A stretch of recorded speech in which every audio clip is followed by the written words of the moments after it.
From UFOs to ghost and psychic powers, history is riddled with unexplained events. You can turn back now and learn the stuff they don't want you to know.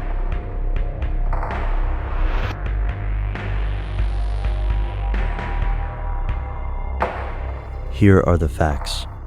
The dollar just isn't what it used to be. Due to inflation, products that cost $1 in 1913 cost around $7 in 1963 and around $22 in 2010. The US isn't the only country watching its money buy less each year. While some politicians hope to repair this through changing national laws, others are thinking of a new approach. In 1988, Canadian economist and politician Herb Grubel proposed the Amero as an international currency for North America, similar to the euro used in the European Union. With this currency integration, the United States, Canada, and Mexico would gradually phase out the dollar, the loonie, and the peso in favor of a single currency. Universal currency systems do have advantages. For example, they don't fluctuate as easily. But these systems also have drawbacks. Sure, it's easier to control the value of money, but once you've got this gigantic system running, who controls it? With a universal currency, a single entity dictates the interest rate, controlling inflation, deflation, and ultimately the worth of the currency printed. For many people, that's too much power for any single organization to possess. And to conspiracy theorists, this is just the first step. Here's where it gets crazy.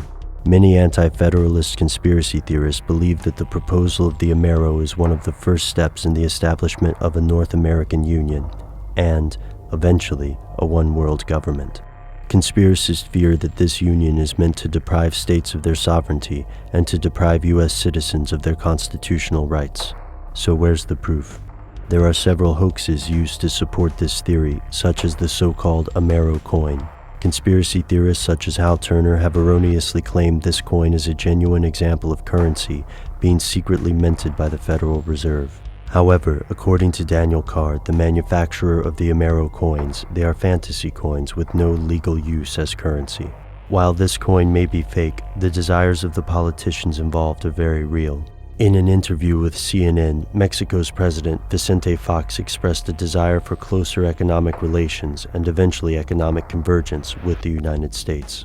As fears over the idea of a North American Union grew, politicians took pains to state that there was no plan to create an American version of the European Union.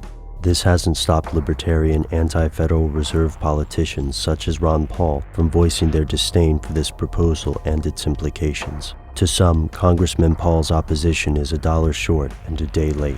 They believe the UN, international banks, and businesses have already started integrating Canada, Mexico, and the US. This isn't a fringe issue anymore. In 2006, CNN anchorman Lou Dobbs claimed the North American Union was already being constructed. As evidence, these theorists point to organizations like the Security and Prosperity Partnership of North America, an initiative meant to increase security and cooperation between the three countries on the North American continent. This organization is not unique. Countries across the world form regional coalitions for any number of reasons. While it's obvious that globalization has brought more countries closer than ever before, that doesn't mean they will inevitably become a single entity. At least, that's what the mainstream believes. But across America, from the Gulf to the Canadian border, citizens weary of the declining dollar look for an explanation in an age of uncertainty. Could the public simply be spooked into resorting to rumors? Or is there a grain of truth in these accusations? And if there is, what does this mean for the future?